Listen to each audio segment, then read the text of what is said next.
Fala, meus amigos, tudo beleza? Tudo tranquilo com vocês? Isso, eu sou Marcelo Watts, quero falar um pouquinho para vocês hoje sobre o comportamento de duas espécies aqui em ambiente fechado. Vou mostrar para vocês uma colônia de manda-saia que eu coloquei mel para ela e houve um vazamento. E o que acontece quando há um vazamento de mel? Qual o comportamento delas? Principalmente se elas não tiverem potes para colocar esse mel, o que acontece? Tá certo? Muito interessante, porque você vai fazer a coleta do mel e você deixou o mel todo vazado lá dentro, e o que acontece depois? Entendeu? Outro comportamento é sobre as bugias. Uma primeira colônia de bugia que se depara com um inimigo durante a noite, vê umas formigas oportunistas e tentam entrar. E aí, o que elas têm que fazer? Elas tomaram a iniciativa. Muito interessante quando a abelha já toma iniciativa, ainda tão jovem. O que elas fazem para se proteger? Espero que vocês gostem, sigamos em frente e dá uma olhadinha aí. Valeu! Então, meus amigos, boa noite. Vou mostrar para vocês aqui um exemplo de uma colônia de manda-saia que eu coloquei mel para ela, né, para dar um apoio para ela. Então, amigos, e o que aconteceu? Eu não sabia que um desses potes estava furado. Esse pote mais embaixo, eu fui colocar mel nele e quando eu notei, o mel já estava vazando todo ali por baixo. E notem que aqui nesse caso elas já estão até com o abdômen cheio de mel. E elas não têm potes para colocar esse mel e precisam limpar. Elas não podem deixar isso vazado. A organização delas, quando tem aquilo ali exalando odores o tempo todo aberto, ele vai atrair inimigos. Aquilo ali é um jantar pronto para os inimigos, né? Facilitado. Então elas precisam urgentemente construir potes. E elas, no desespero, começam a construir, e eu liguei essa câmera e fiz esse vídeo. Elas ficam nessa agitação toda, porque elas não têm aonde estocar esse mel, precisam construir urgentemente, ó. Olha elas construindo aí um pote emergencialmente, ó, para poder estocar o mel e retirar do local fundo. Mas observem também que o abdômen delas está lotado. Tá cheinho, todas elas, ó, estão todas com o abdômen cheio. Tá inflado, olha. Tá vendo? Então é isso. Agora imaginem vocês, isso aqui é mel puro, não tem problema algum. Mas e se fosse xarope? Elas estariam também empapuçadas e teriam entornado uma parte desse xarope. O cheiro do açúcar em contato com a madeira, ele também impregna de uma forma muito forte. E tem água também que penetra mais, né? A quantidade de água do mel, por exemplo, ele é mais denso, ele não penetra tanto quanto a água de um xarope fervido. E aí o que essas abelhas estão fazendo? Elas vão secar isso tudo, amanhã vai estar tranquilo. Mas elas vão construir esse pote que elas estão fazendo muito rápido, esse pote, gente. Estão preparando dois para poder estocar esse mel, porque aqui elas já estão fechando aqui em cima esse outro, ó. Já fecharam. Aqui tem mais um outro, ó. Elas estão colocando mel nele. Observe. Tá aí, ó. Olha como é que elas estão zumbindo. Porque elas não têm para onde colocar o mel, elas não têm para onde levar esse mel que elas estão coletando e estão limpando aqui no chão, ó, que escorreu, entendeu? Por que não tem problema essa situação aqui? Porque essa colônia está dentro de casa, ela está em ambiente fechado, eu estou tomando conta. Imagine você encher de alimento em potes aqui dentro, elas ficam loucas para armazenar aquilo rapidamente, o quanto antes, e você só vai adicionando alimento igual muitas pessoas fazem, elas não têm onde colocar, e aí vem um predador, vem formiga, vem forídeos, vem outros oportunistas que vão sentir os cheiros, os odores fáceis e vão atacar essa colônia, entendeu? Se você olhar que os potes estão cheios, estão fechadinhos, isso aqui foi só por uma questão de necessidade mesmo, de dar um reforço a ela, tá certo? Olha como é que está esticado o abdômen dela de tanto mel que está dentro da barriga, ó. E os potes estão quase prontos, ó. Esse aqui já está bem em cima, começou a construir muito rápido. Estão trabalhando freneticamente e com o abdômen lotado aí, ó, para depois colocar o mel nele. Quando ele chegar e fizer aquela pontinha, formar aquela ponta mais para cima, elas já vão colocando o mel dentro dele, vão subindo. Às vezes elas armazenam até com o pote pela metade, por questão emergencial, para se desocuparem, esvaziarem seu abdômen e irem buscar mais no local que está vazando, que está escorrendo. E por isso que elas secam a colônia, para evitar ao máximo que atraia algum predador e prejudique e põe em risco a vida da colônia, entendeu? E é isso, muito cuidado com a alimentação, por isso que eu não gosto de alimentá-las artificialmente, né? Eu evito muito, mas quando tem uma necessidade, quando é preciso, eu dou mel puro, que é mais denso. Eu sei que dá um pouquinho mais de trabalho para elas, mas ele é mais denso e ele vai ter muito menos possibilidade de azedar, de dar algum problema no pote, estourar, vazar para todo lado e impregnar nessa caixa. Tá certo, gente? Então, amigos, bom dia, ó. O dia amanheceu, olha aqui o que elas fizeram. São 7 horas da manhã. Olha aqui os potes que elas tinham a necessidade de construir, ó, por emergência. E como elas pararam de emitir o zumbido desesperador delas, ó. Dá uma olhada nisso, ó. E os potes estão prontos aí, ó. Observem que elas já estão com os abdômenes mais vazios e os potes estão construídos. Era uma situação de emergência. Isso assim, eu gravei aqui um outro pote fechado e um outro ali sendo reestruturado, ó lá. Observem como elas amanheceram já organizadas e com os potes todos prontos, alguns já lacrados, ó. Elas já armazenaram o mel todo excessivo, né, que tinha se espalhado, se reorganizaram e os barulhos, os ruídos também acalmaram. Não está mais aquele alvoroço todo que estava, entendeu?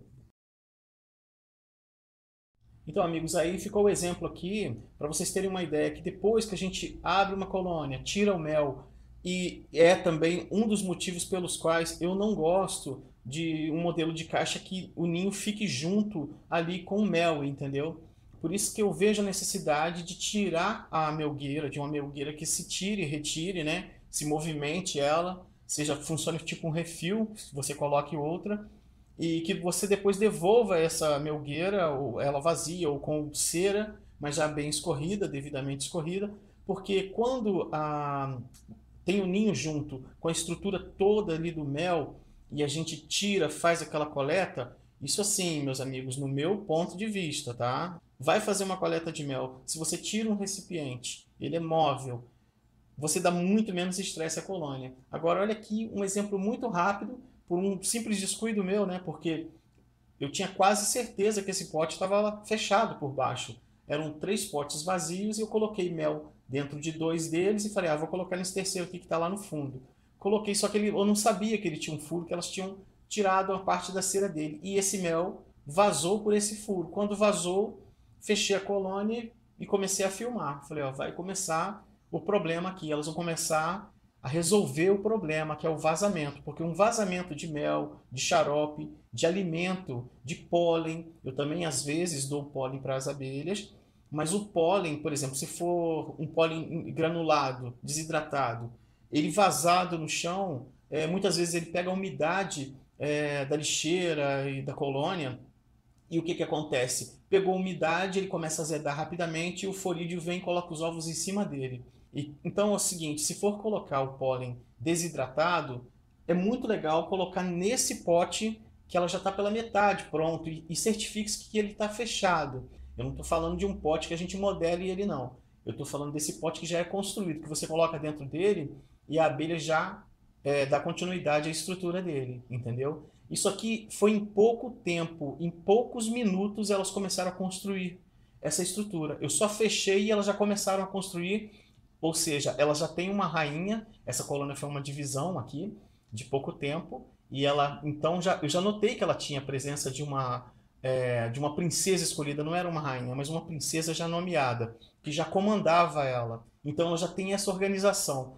E muitas vezes, quando ela ainda não tem essa organização, ela já não tem comando, ela não tem princesa decidida, ela não tem rainha com postura, entenderam? Então é muito, muito interessante saber observar esses detalhes. Às vezes você vê sua colônia inativa, não tirando lixo direito, ela está com problemas, entendeu? Agora, quando você vê que rapidamente ela toma uma ordem dessa, de construir uma porta, de trazer resina, de organizar esses problemas internos, aí você vai ver que já tem comando. Isso é outra observação, tá certo? Muito importante. Você nota que a colônia já está andando, entenderam? É perfeito. A natureza, meus amigos, ela é perfeita e nos dá um banho de aula. Então, a gente tem que se ajoelhar diante da natureza porque ela tem todas as peças certinhas, com encaixe perfeito para que tudo funcione perfeitamente. Não há nenhuma falha, quer dizer, A falha somos nós, é a nossa intromissão, é muitas vezes a gente pegar uma colônia como essa e ela ter potes fechados aqui, tanto de pólen quanto de mel, e a gente ainda falar, vou colocar alimento, aí eu te pergunto, para que colocar alimento? A entrada de alimento na colônia é importante, mas pelas abelhas, entenderam? Se você viu que tem potes de alimento, então você deixa e fica observando. Observe pelo acetato, entenderam? Evite ficar abrindo a caixa, entenderam? Aí ela vai fluir bem. Tá certo? E vamos passar para um próximo vídeo agora sobre uma outra colônia de bugia de divisão e que já teve um probleminha e elas, como estavam organizadas para isso, passaram a tomar uma iniciativa, que também está me dizendo que já tem uma princesa nomeada nela. Entenderam? Vamos lá. Então, amigos, é isso aí, ó. Essa aqui é uma colônia jovem que está aproximadamente há 4 dias só do lado de fora. E ela enfrentou o primeiro problema. Ela é uma colônia que nomeou uma princesa agora. A postura deve estar prestes a iniciar. Já teve o ritual do acasalamento. Os machos chegaram todos aqui. Os machos vieram, já procuraram essa colônia. E a colônia tomou atitude de começar a ficar independente. Não procurou mais a colônia matriz que estava do lado, que foi uma das doadoras dela, né? E aí o que aconteceu? Eu sempre tenho cuidado na hora que vou separar o material de uma colônia matriz. E para doar para essas caixas novas, esses novos módulos aqui, como esse, eu sempre tenho cuidado de pegar resinas, pegar materiais que vão servir de proteção para essa colônia. Eu pego as resinas que estão na porta da colônia matriz, e se eu faço com jataís, com qualquer uma, a jataí eu vou fazer uma transferência dela da PET, eu já vou logo atrás das resinazinhas e tiro, coleto e coloco perto da porta, para servir de material de proteção para ela construir a estrutura de entrada dela, entenderam? E aqui não é diferente, eu faço isso com as bugias também. Eu pego esse material e coloco aqui logo na entrada. Eu encontrei as resinas da colônia matriz ali, ó, já tiro um pouquinho lá, porque ela precisa ter também, e reforço aqui. Então o que acontece? Olha aí que sinal maravilhoso. A colônia já tinha mostrado atitude no ambiente interno da estufa, né? Quem não viu a estufa ainda, tá aqui o link, né? Foram das primeiras que eu fiz ano passado. Vai aparecer o link, dá uma olhadinha, certo? Apareceu aqui, é só clicar nele e verem depois. Então continuamos aqui. Essa colônia, ela tomou atitude dentro de casa, eu vi que ela já tinha comando, já havia comandos dessa princesa a todas as outras abelhas, a grande maioria das abelhas internas. As abelhas à noite já todas próximas ali daquela nova princesa, né? Uma maravilha. Aí eu já pensei, aí quando amanhece o dia clareia, mesmo estando em ambiente fechado, as que já conseguem voar, elas se posicionam para ir para a porta, entendeu? De alguma forma elas sabem, mesmo em ambiente interno, que é dia ou noite. É extremamente fantástico isso. É interessante elas saberem que o dia amanheceu. Maravilhoso, né? É um ser realmente incrível. E aí o que acontece? Ela, quando foi colocada aqui na prateleira, ela foi atacada. As outras não foram atacadas, mas ela foi. Entenderam? Ela com certeza foi atacada e utilizou esse recurso das resinas que foram deixadas para ela. Até hoje ela não tinha priorizado proteger a entrada da porta. Mas eu garanto a vocês que hoje ela vai começar a priorizar, porque ela teve um problema essa noite. E se essa jovem colônia já está organizada de alguma forma, ela já sabe o que quer, ela já tem comandos, ela já tem uma boa direção do que vai fazer, é o que ela vai fazer hoje. E eu vou acompanhar durante o dia. Quando chegar à noite, ela já vai ter priorizado cuidar dessa porta e vocês me aguardem que já vem aqui em frente. Observem que elas rapidamente já começam a abrir a porta, né? Que o dia está amanhecendo, então elas já estão abrindo a porta.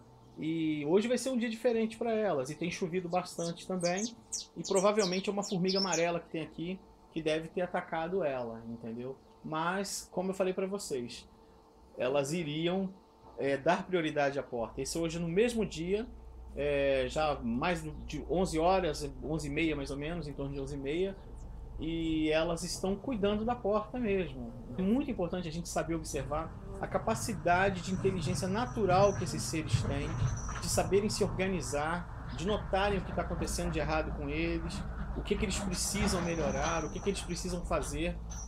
Aquela resina que vocês viram, grudenta, que estava na porta antes, eles guardam ela ali logo atrás, entendeu? As abelhas deixam ela guardada ali e só usam para essa missão de fazer esse tampão aí, digamos assim, entendeu? É perfeito. Elas sabem realmente o que necessitam de acordo com a problemática que elas enfrentam, entenderam? Então provavelmente elas estão esperando que essa noite volte o ataque. Eu tenho aqui um link que eu vou deixar para vocês das Iraís que fecham também a porta. Elas fecham toda noite, né, as Iraís, né, as nanotrigonas, e elas, aqui na roça tem muita formiga, gente, muita formiga. Então, assim, vários tipos de formiga. E a formiga de correição, por exemplo, ela é nômade, ela não para, não tem um formigueiro ali que ela se instala, ela está sempre em movimentação. Em alguns trechos lá no alto da roça, eu escuto barulho, às vezes, mesmo à tarde, durante o dia, em tempos úmidos, assim, quente, eu escuto uns barulhos instalando, assim, uma hora eu vou filmar isso para vocês, e são muitas e muitas formigas de correição vindo, aquele exército gigante. E por onde elas passam, elas fazem a limpa, elas entram nos buracos, elas passam tirando aranhas, escorpiões, lacraias, centopeias, o que elas encontrarem pela frente. E se uma colônia como essa não está bem em sintonia com a problemática dela, bem tranquila e bem tendo materiais de coleta da natureza para que ela possa exercer a defesa dela, ela vai ser atacada e ela vai perecer mesmo, ela vai morrer, entendeu? Mas assim, eu vejo aqui as mandaçaias fechando, elas se organizam, elas sabem o que está faltando. Está faltando isso aqui dentro, elas vão e buscam aquilo. Eu já li estudos das abelhas terem grupos de enfermeiras. Elas têm a capacidade de isolar quando aparece alguma doente, com uma doença diferenciada entre elas, que elas não conseguem diagnosticar, digamos assim, e sai um grupo de umas 10, 15 que são chamadas abelhas enfermeiras e vão a campo buscar através das plantas medicinais, através de resinas de própolis, elas vão achar, elas vão atrás da medicação e trazer para tratar essa abelha doente. E uma vez que essa abelha está doente e foi tratada e se recupera, nenhuma mais adoece daquele mesmo problema. Eu já li sobre isso, tá certo? Eu não sei onde está o link agora, que isso já faz anos, mas já li muita coisa sobre abelha e estudo o tempo todo, né? Que é o que eu falo com vocês. Lidar com abelhas, no meu caso, por exemplo, é isso aqui, é observação, é atenção, é respeito com o ser mais importante do planeta. Simplesmente isso. Esse aqui é o ser mais fantástico que nos mostra tudo. Nos mostra, nos ensina, nos dá aula, nos ensina tudo, como a gente tem que viver, como a gente tem que ser mais unido também para que todos evoluam, porque existe uma desunião absurda. Mas é isso é outro papo.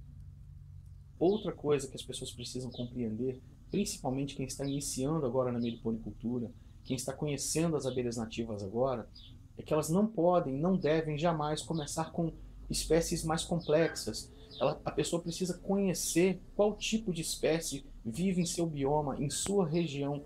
Não saiam comprando abelhas que vêm de outro estado, não se iludam em conversas de vendedores de abelhas que querem te empurrar uma colônia falando que ela é muito boa, que ela produz muito mel. Não, não se iludam. Uma que vocês não vão conseguir colher mel se vocês não tiverem flores plantadas para ela. Por aí já começa. Se você for dar alimentação artificial, água com açúcar, o seu mel como vai ser puro? Ele vai ser água com açúcar fervido. E pronto. Entendeu? E que saúde suas abelhas vão ter se elas não têm as plantas medicinais, se elas não têm árvores medicinais para coletar as resinas própolis e fazerem a defesa da colônia? Leiam, estudem, pesquisem. Não comecem com abelhas bugias. Eu não recomendo nem começar com uma mandaçaia. Começa ali com uma jataí. Poxa, eu comecei com a abelha mirim. A primeira abelha que eu ganhei em 1984 era uma colônia de abelha mirim preguiça. E foi ótimo para mim. Ela veio num gomo de bambu. Foi maravilhoso. Então, assim, comecem com a abelha jataí. Descubram como é a vida dela. Observem, pesquisem, estudem, façam leitura. Não fiquem esperando tudo, que alguém vai deixar tudo mastigado para vocês e que você vai ter 3, 4 colônias compradas de uma vez e você já vai ter sucesso com suas abelhas. Não é assim. Não vai adiantar isso. Entendeu? Eu tenho amigos que compraram, iniciantes, 4 colônias de abelha, por exemplo, uruçu nordestina, para viver numa região não adequada para ela. E em menos de 3 meses as abelhas já estavam todas mortas. Ele perdeu tudo. Ele ficou sem nada. Entendeu? Então de que adianta isso?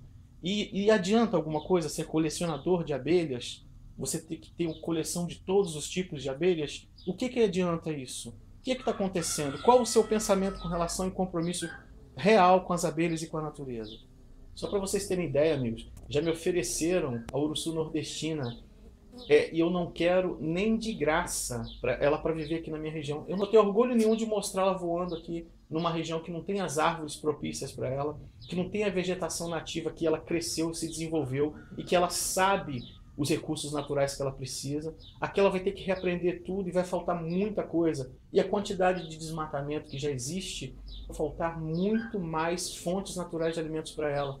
Entendeu? Não, galera, eu não sou santo, não. Não é isso, não. Só que é o mínimo de bom senso que tem que ter. É o mínimo. E eu, por exemplo, não consigo me sentir nem um pouco feliz, nem um pouco confortável de ter espécies aqui que não são da minha área.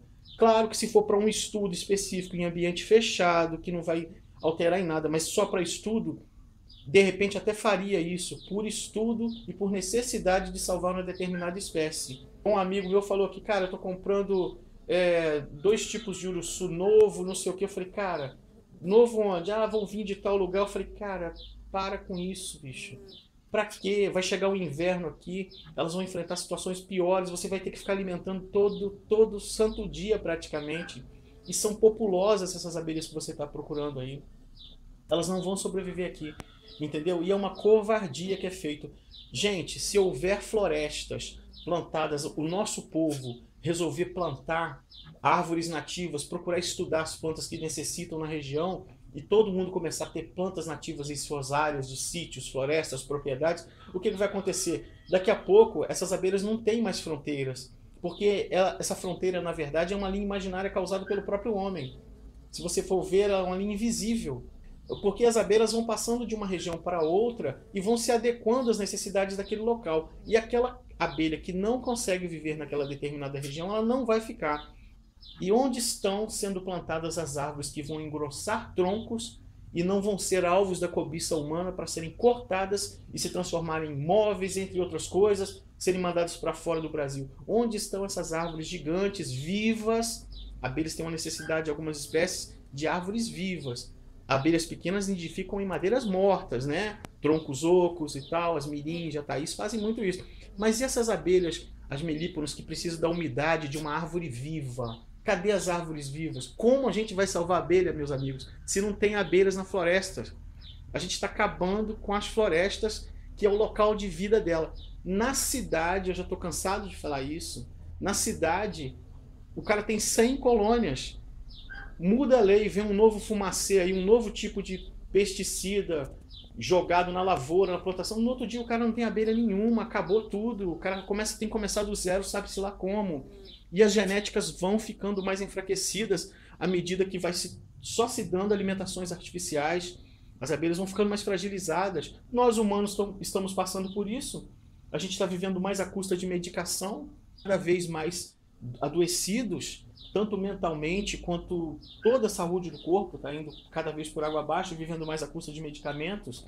A gente tem que transformar isso tudo também nos outros seres. A gente tem que ser como os frangos de granja, os porcos, tem que ser tratados com vacinas, com tanto antibiótico. Daqui a pouco vai fazer isso com as abelhas. Prestem atenção, as abelhas precisam de ervas medicinais, de plantas medicinais, de florestas nativas. É isso. Qualquer dúvida, qualquer pergunta relacionada a esse vídeo ou algum outro, deixa aqui embaixo que a gente vai conversando e sigamos assim, sigamos a evoluir. Abelhas nativas é aprendizado todos os dias, tá bom? Um abração para vocês, tudo de bom, galera. Valeu, até o próximo.